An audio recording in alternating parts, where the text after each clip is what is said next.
అందరికీ షలో ప్రార్థన. మహాగణుడవు, మహిమా స్వరూపివి, పరిశుద్ధుడవు, ప్రేమామయుడైన తండ్రి, మీ ఘనమైన నామముకు స్తుతులు స్తోత్రాలు చెల్లించుకుంటున్నా తండ్రి. మరి షబాత్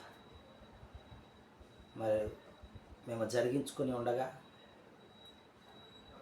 ఈ షబాత్ ఆరాధనలో మీరు మాకు తోడై ఉండి నడిపించిన విధానం బట్టి మీకు స్తుతులు స్తోత్రాలు చెల్లించుకుంటున్నాం. మరి నీ అనుదిన వాక్య ధ్యానములో మరి ఈ దినము న్యాయాధిపతుల గ్రంథము మేము మొదలు పెట్టుకుని చుండగా నీవే మాకు తెలియపరచి ధైర్యపరచి మమ్మల్ని సరిచేయమని ఈ మా మనలో నాక్షుడు వచ్చుడైన నజరేయుడైన యేషువా మెస్సీయ నామమున అడిగి పొందుకుంటున్నాం తండ్రి, ఆమేన్. చీకటిలో నేనున్నప్పుడు నీ వెలుగు నాపై ఉదయించెను. చీకటిలో పడి ఉన్నప్పుడు నీ వెలుగు నాపై ఉదయించెను.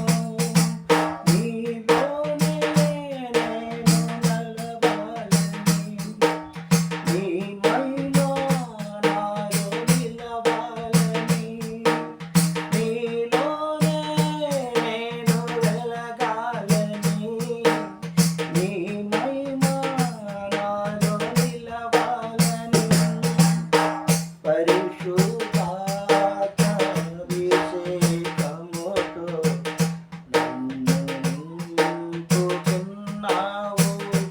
నీ రాకడకై నిరంతరం నీతోనే జీవించాలని ఆశలను నిలబెట్టుకొనుచున్నది.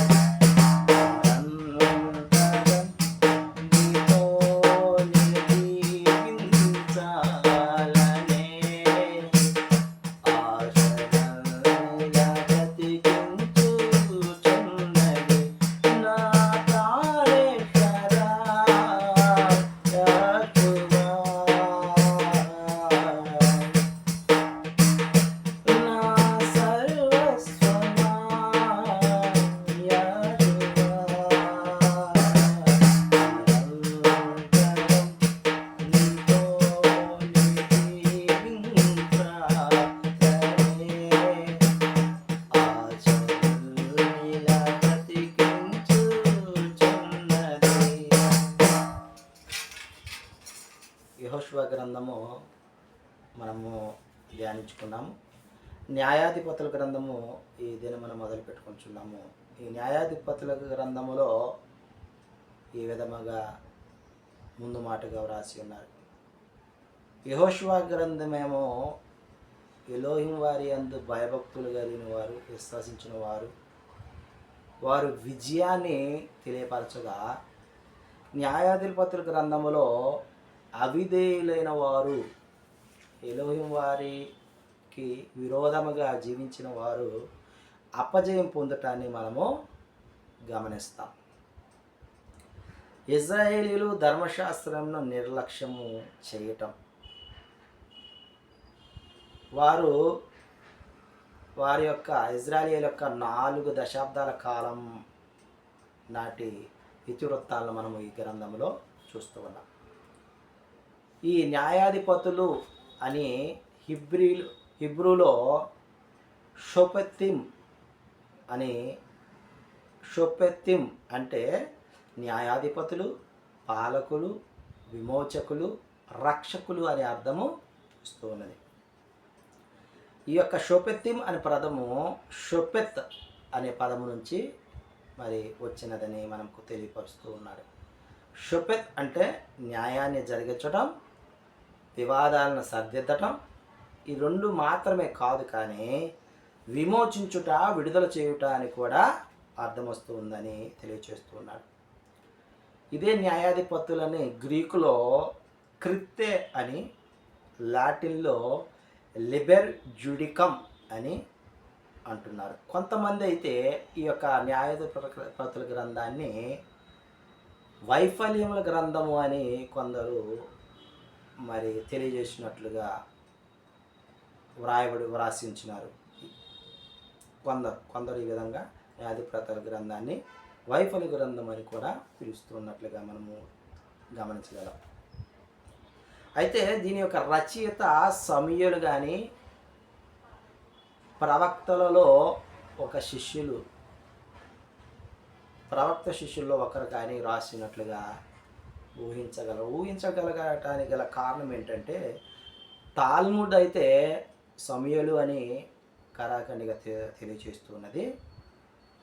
18 అధ్యాయం 31 నుంచి 31 వచనం ద్వారా, అట్లనే 20వ అధ్యాయము 27వ వచనం ద్వారా. అయితే ఆ జరిగిన కాలం ఇది షిలోహు మందసం తొలగించిన తర్వాత వ్రాసినట్లుగా మరి అంచనా వేస్తూ ఉన్నారు. కొన్ని రాజులేడా అనే పదం వాడటం ద్వారా కూడా ఇక్కడ రాజు ఏర్పాటు అయిన విధానం, అంతకుముందు రాజు లేడు కదా, మొదటి రాజు ఎవరు? సౌలు. అంటే ఆ సౌలు రాజు కాలంలో రాసినట్లుగా మనము మరి ఊహించగలటానికి గల కారణమై ఉన్నది. క్రీస్తు పూర్వం 1004 BC కాలంలో రాసినట్లుగా కూడా. ఎందుకంటే దావీదు యోబుసీయులను జయించుట, అంటే 2 సాముయేలు 5:5 ప్రకారం, అంటే ఈ యోబుసీయులను దావీదు కాలం కన్నా ముందు నుంచే ఇది వ్రాసినట్లుగా అంచనా వేస్తూ ఉన్నారు. ఒకే విధమైన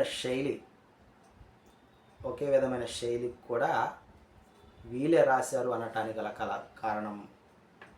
కాబట్టి ప్రతి న్యాయాధిపతి రక్షకుడిగా, పాలకుడిగా, ఆధ్యాత్మికంగా, రాజకీయంగా విమోచకుడిగా ఎంచబడ్డాడు ప్రతి న్యాయాధిపతి.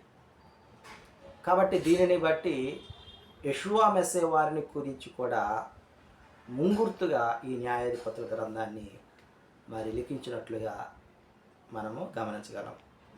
ముఖ్యంగా న్యాయాధిపతుల గ్రంథము అవిధేయులైన వారు, విగ్రహ సంబంధమైన వారి యొక్క అపజయాన్ని గురించి చర్చిస్తుందని తెలియజేస్తున్నాడు.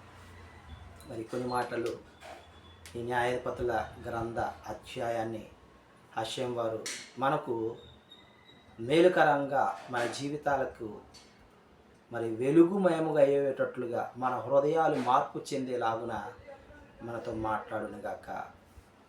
ఆమేన్.